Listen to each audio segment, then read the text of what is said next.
saudara, terima kasih bagi Anda yang masih bersama kami dalam Berita Banten. Bagi Anda yang baru saja bergabung, kami hadirkan kembali 3 berita utama hari ini. Tolak RUU penyiaran, jurnalis Tangerang Raya turun ke jalan.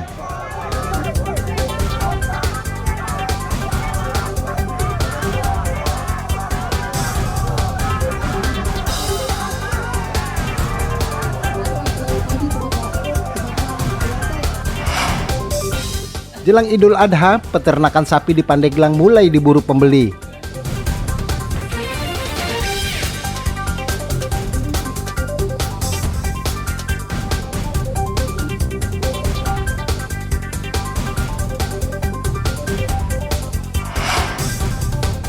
Dampak naiknya harga gula dan telur, pengusaha kue terancam gulung tikar.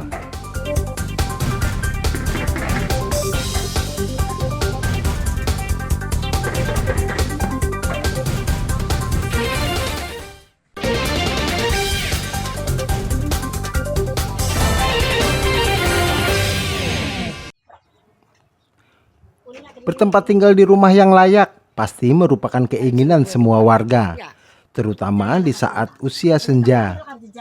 Namun kondisi tersebut tidak dirasakan oleh Piah, perempuan berusia lanjut asal Kelurahan Sawah Luhur, Kecamatan Kasemen, Kota Serang.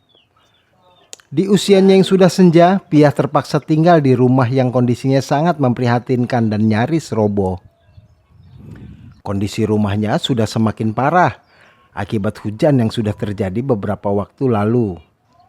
Terlihat atapnya bolong hingga pintunya sudah rusak. Piah sendiri merupakan seorang janda. Sebelumnya Piah pernah mendapatkan bantuan seperti kasur, lemari, peralatan dapur, hingga modal untuk berjualan. Meski sangat berterima kasih dengan bantuan tersebut, namun Piah menginginkan agar adanya bantuan untuk perbaikan rumah dan tempat tinggalnya. Sempat dijanjikan akan dibangun, namun hingga kini Piah masih mempertanyakan bantuan rumahnya. Dikasih bantuan perobotan berumah-rumah itu, sendil segala, lemari, kasur. Berarti sekarang ini rumahnya itu pengen dibangun, rumahnya merosot, udah regel. Pada jatuh, Bu? Pada jatuh. Gentengnya ya? Gentengnya, lawangnya pada jatuh. Kapan dibangun? Menurut pihak Dinsos Kota Serang, bantuan terkait perbaikan rumah untuk Piah diambil alih oleh Kemensos. Namun hingga saat ini belum terrealisasi. Ariel Maranus dan Fajri Munawir melaporkan dari Kota Serang.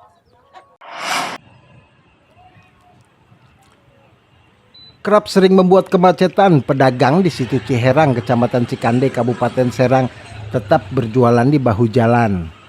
Para pengendara yang melintas di jalan tersebut meminta Satpol PP agar cepat menertibkan para pedagang tersebut. Meski pernah dibongkar tahun lalu, namun keberadaan para pedagang di pasar itu justru terus bertambah. Para pedagang ini berada di samping situ Ciherang, yang dimana lokasi tersebut cocok untuk dijadikan ekowisata. Namun kini saat dijadikan pasar dadakan, hingga sekarang lokasi tersebut menjadi kumuh. Keberadaan para pedagang beserta lapaknya membuat lalu lintas semrawut.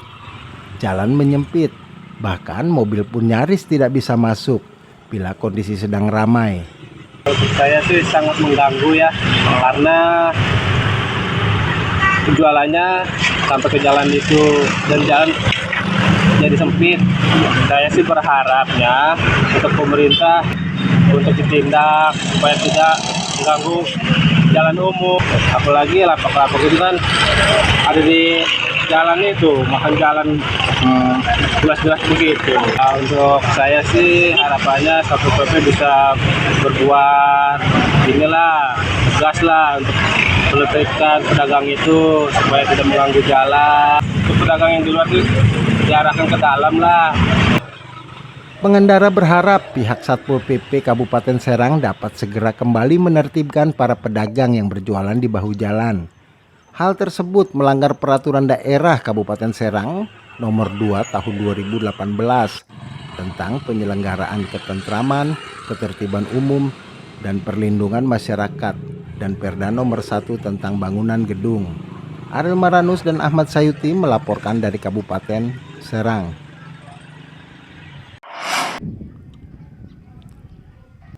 Naiknya gula dan telur di pasaran membuat sejumlah pengusaha UMKM di Lebak mengeluh. Salah satunya Kokom, pengusaha kue bolu asal kampung Cipang Parang, Desa Sumur Bandung, Kecamatan Cikulur. Terpaksa mengurangi produksi hingga meliburkan 3 karyawannya. Hal ini akibat imbas kenaikan harga telur dan gula yang menjadi salah satu bahan pokok pembuatan kue. Meski naik, pengusaha kue tidak bisa mengurangi jumlah penggunaan telur dan gula karena bisa mengurangi tekstur dan rasa kue yang dibuat. Hal ini berdampak meningkatnya biaya produksi kue, yang akibatnya keuntungan penjualan kue terus berkurang. Kokom mengungkapkan biasanya dalam seminggu mendapatkan keuntungan sebesar Rp600.000 hingga Rp700.000. Namun saat ini keuntungan yang didapat hanya Rp300 hingga Rp400.000. Berapa lama? 3 tahun. Oh gitu. Iya.